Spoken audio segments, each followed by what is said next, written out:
तो सभी लोग ध्यान दीजिए यहाँ पे आप लोग, ठीक है।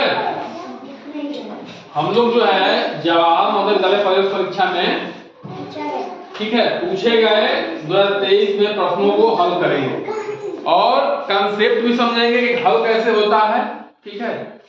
और उसको जो याद करने वाली चीजें है उसको बताएंगे क्या आपको याद रखना है और कैसे करना है एग्जाम में, ठीक है। तो ये चीजें आपको यहाँ पे थोड़ा ध्यान से देखना है, ठीक है। और देखिए बेटा 4.239 को 0.9 से भाग करने पर प्राप्त होता है, ये प्रश्न है, ठीक है। अब देखिए बेटा ऐसे भी भाग दिया जा सकता है लेकिन थोड़ा सा हो जाएगा ये कठिन, ठीक है। देखिए ये ऐसे लिखे 239, ठीक है। हम लोग जो है पिछले साल जो 5 के बच्चे हैं उनको 4 में पढ़े थे हम लोग, ठीक है। कैसे पढ़े थे भागने का दशमलव में, देखिए ध्यान से कैसे पढ़े थे। ये 4.239, ठीक है, और ये कितना है 0.9।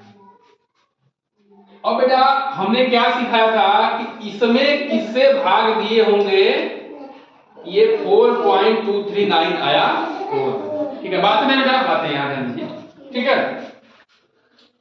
देखिए हमने ये बताया था आपको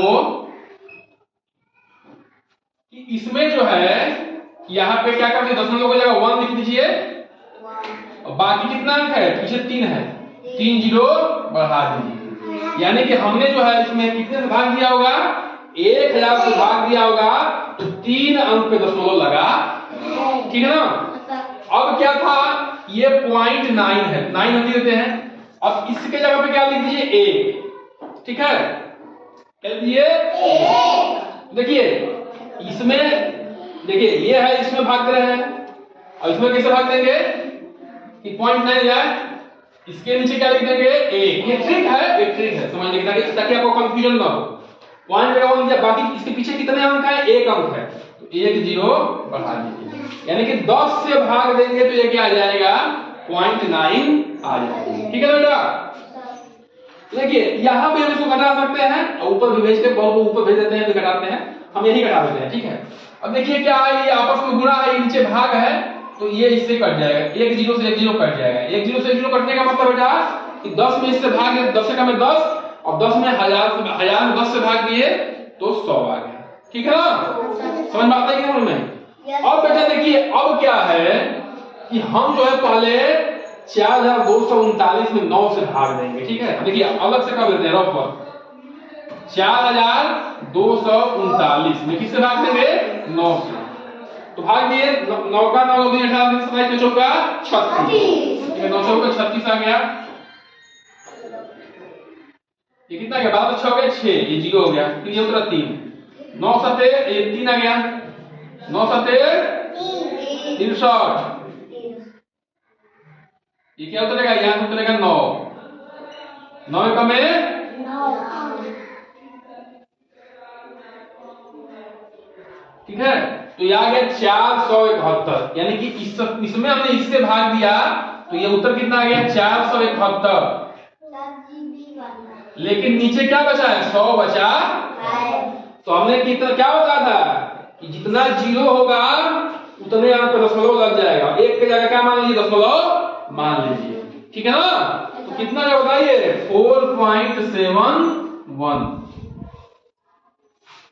4.71 लिखा, हाँ क्या लिखा है, ये उत्तर, ठीक है।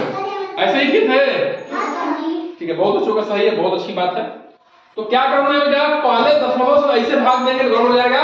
पहले क्या करना है, इसको जो है 1000 के और 10 के सैकड़ा के फॉर्म में चेंज कर लेना है, फिर डायरेक्ट जैसे भाग देना है, फिर जो बचेगा 100 या 1000 जो भी बचेगा उससे फिर से क्या कर लेंगे भाग दे लेंगे, तो क्या जाएगा उत्तर आ जाएगा। जब हम ग्राम किलोग्राम पढ़ा रहे थे उस पे बेसिक मतलब सवाल है और प्रतिशत का सवाल है, 300 ग्राम 3 किलोग्राम का कितना प्रतिशत है। अब देखिए बेटा कभी भी भाग करना है गुणा करना है, ठीक है, भाग करना है खासतौर से या जोड़ना या घटाना है, ठीक है, तो ध्यान रखना है कि यूनिट क्या होनी चाहिए, सेम होनी चाहिए। अब देखिए यहाँ किलोग्राम लिखा है या क्या लिखा है, ग्राम लिखा है। क्या लिखा है, ग्राम। लिखना नहीं बेटा, बाद में लिखिएगा, ठीक है। तो देखिए हम ऐसा करेंगे कि ये इसको देखिए, इसको किलोग्राम में चेंज करेंगे तो दशमलव आ जाएगा, दिक्कत होगी घटाने में। इसको क्या करते हैं, किलोग्राम है तो ग्राम में चेंज कर देते हैं, ठीक है। देखिए बेटा आप दुकान पे गए हैं, बात करते हैं कि कहते हैं कि आधा किलो दीजिए, 1 किलो दीजिए सामान, या 100 ग्राम दीजिए, कहते नहीं करते हैं, ये तो बटका होता है, ठीक है। तो बताएं फिर से समझा दे रहे हैं। तो बेटा आधा किलो में होता है 500 ग्राम, कितना होता है, 500, ठीक है ना। और 1 किलो में होता है 1 किलोग्राम में होता है 1000 ग्राम। 1 किलोग्राम में कितना ग्राम होता है, 1000, ठीक है ना। तो अब ये 3 किलोग्राम है कि नहीं है? Yes sir. तो 3 किलोग्राम है तो क्या होगा, 3 से दोनों तरफ मल्टीप्लाई कर दिया, 3 का में 3 किलोग्राम, इधर पूरा करेंगे 3000 से तो कितना जाएगा, 3 का में 3, जीरो कट जाएगा, 3 ये हो जाएगा, 3000 ग्राम हो जाएगा। अब कहते हैं कि 360 ग्राम 3 किलोग्राम का कितना प्रतिशत, प्रतिशत का मतलब होता है प्रति 100 में, कितना में, प्रति 100 में, ठीक है। देखिए ये जो है इसमें कितना है और 100 में कितना है, ठीक है ना। तो 360 बटे 3000 ना, अब गुणे ऊपर 100 अब बटे 100, ठीक है। अच्छा बहुत लोग जो है बेटा ये 100 नहीं लिखते हैं, कोई अंतर नहीं पड़ता है, लेकिन हम समझाने के लिए लिख रहे हैं, ठीक है आपको, ठीक है ना।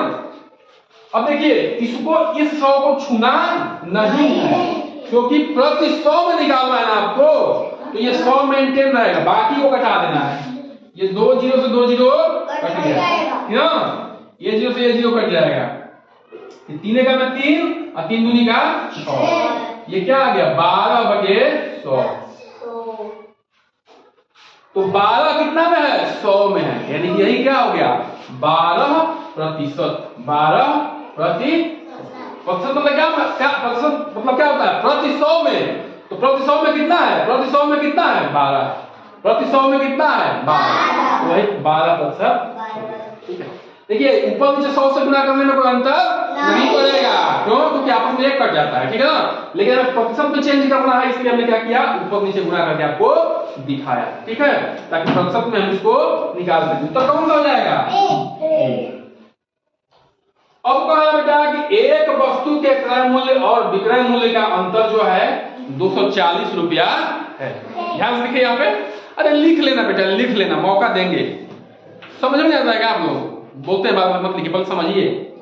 एक वस्तु के क्रय मूल्य और विक्रय मूल्य का अंतर कितना है, 240 रुपया। देखिए क्रय मूल्य क्या है, ठीक है, जैसे दुकानदार है वो कोई सामान खरीद लाया होगा ही नहीं हो रही है, जैसे तो वो अगर 20 रुपए का सामान लाया खरीद के आपको दे रहा है 24 रुपए में, तो जो खरीद के लाया है 20 रुपए का वो उसका क्रय मूल्य है, क्या है, क्रय मूल्य है। और जो 24 रुपए में आपको बेच रहा है वो उसका विक्रय मूल्य। तो लाभ कितने का हुआ, विक्रय मूल्य माइनस क्रय मूल्य, यानी कि विक्रय मूल्य में से क्रय मूल्य घटा देंगे तो 4 रुपए का उसका लाभ हुआ कि नहीं, फायदा हुआ कि नहीं, बताइए।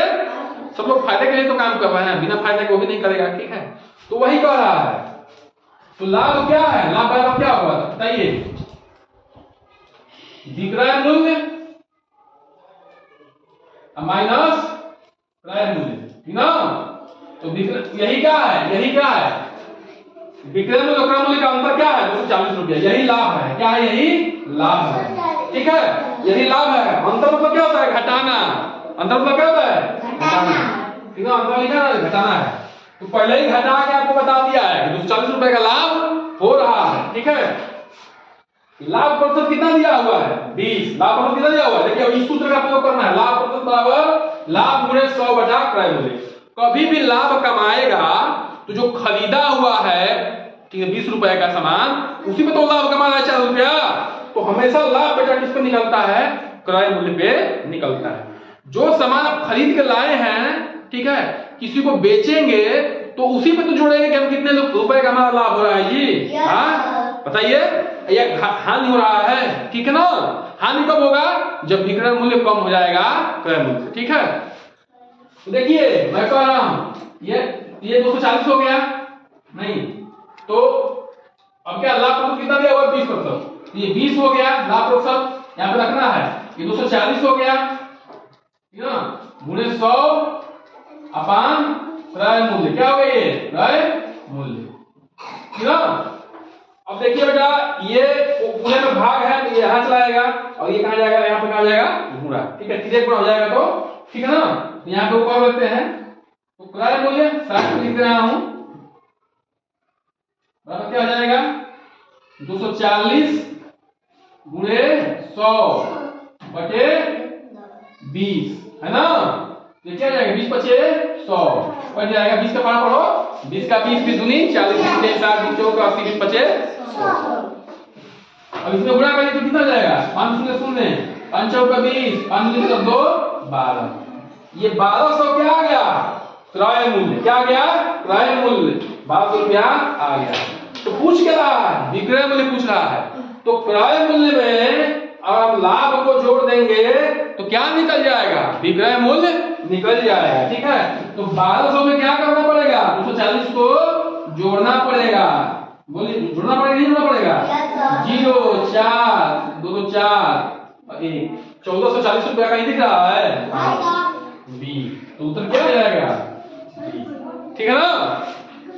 तो हमने क्या समझा बेटा यहाँ पे कि जब भी दशमलव का भाग देना है तो दशमलव का डायरेक्ट भाग मत दीजिए, पहले इसको जो है ऐसे 1000 का 10 का फॉर्मेट में चेंज कर कटा पे डाल लीजिए, उसके बाद जो है इसका बिना दशमलव का भाग करके उसको इससे भाग दे दीजिए, ठीक है ना। फिर ये फार्मूला आपके जरूरी है इस सवाल में, नहीं याद रहेगा तो नुकसान हो जाएगा, सवाल नहीं कर पाएंगे, तो ये याद रखना पड़ेगा आपको, ठीक है ना। देखिए जब भी प्रश्न हल करना है तो फार्मूला याद रखना है, और याद कैसे होगा प्रैक्टिस करिए, और साथ में जो ट्रिक्स है, ठीक है, कहां कौन सा पेज लगेगा, जब बार बार क्वेश्चन की प्रैक्टिस करेंगे तो वो पेज जो है अपने आप दिमाग में आता है, ठीक है ना, बिना प्रैक्टिस के नहीं होगा, ठीक है। और बाकी जो है ये फार्मूला आप याद रखना पड़ेगा, ये फार्मूला याद रखना पड़ेगा इस सूत्र को, इस प्रश्न को हल करने के लिए, ठीक है। इसको नोट डाउन करिए बढ़िया से।